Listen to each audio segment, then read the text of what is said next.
Every great teaching has a single heartbeat, one idea from which all the others flow. In the Tao Te Ching, that heartbeat is the Tao itself, the way, and the manner of living that follows naturally from it, which Laozi calls Wu Wei. If you understand these two together, the way and the action that is also a kind of non-action, you hold the center of the whole book in your hands. Everything else, the soft water, the empty bowl, the few desires, is simply this one truth seen from a different angle. Laozi begins with a warning and an invitation at once.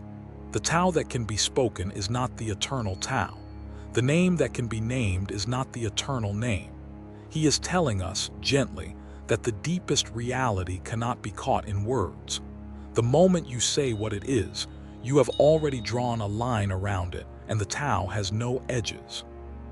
It is the source from which all things rise and to which all things return, present in the smallest blade of grass and in the turning of the seasons, yet never standing apart as one more object to be pointed at.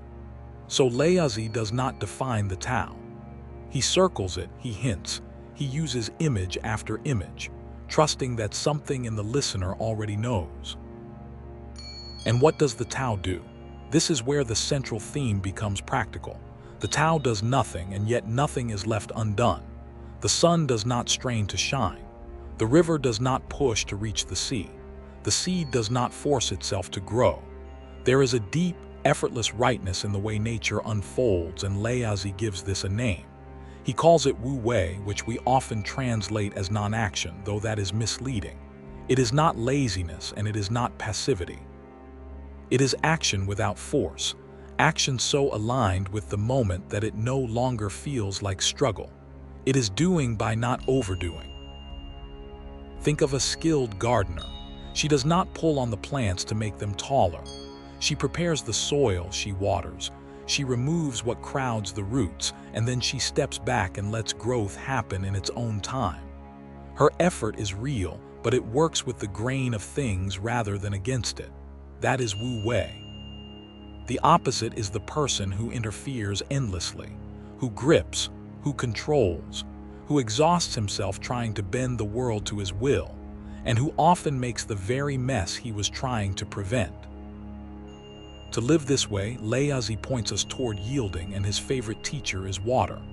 Nothing in the world is softer than water, he says, yet nothing is better at wearing down the hard and the strong. Water does not fight the rock.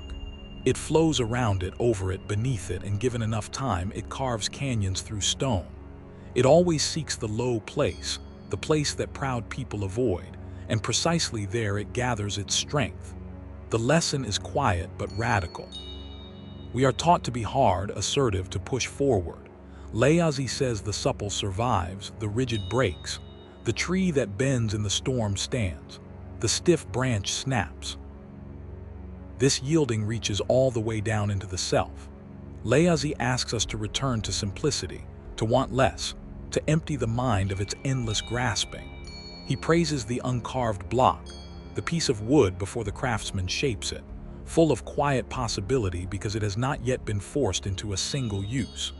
He invites us to embrace the one, to breathe softly and steadily until the breath grows gentle as that of a child, to hollow out the heart of its clutter so that something deeper can move through.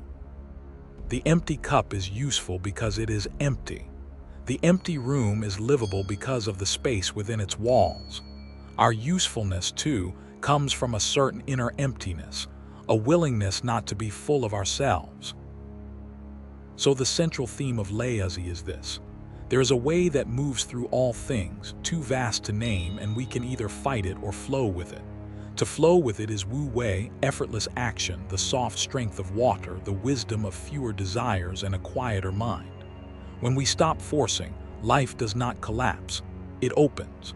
The harvest comes when we have done our part and then allowed the rest. This is not weakness disguised as virtue. It is the discovery that the deepest power is the one that does not need to dominate, the strength that can afford to be gentle because it is rooted in something far larger than itself. If you take only one thing from this whole journey, let it be this quiet reversal. We spend our lives trying to be harder, faster, more in control, and we end up tense and tired and strangely far from peace. Laozi turns us around. He says the way home is downward and inward, toward softness, toward stillness, toward trust. To let go is not to lose. To yield is not to surrender your dignity. It is to align yourself with the current that was always carrying you, and to feel, perhaps for the first time, how much easier it is to be carried than to swim against the tide of everything. In the next chapter, we will move from the vision to the practice and begin to walk the method step by step, learning how this great idea becomes something we can actually live, breath by breath, in the ordinary hours of an ordinary day.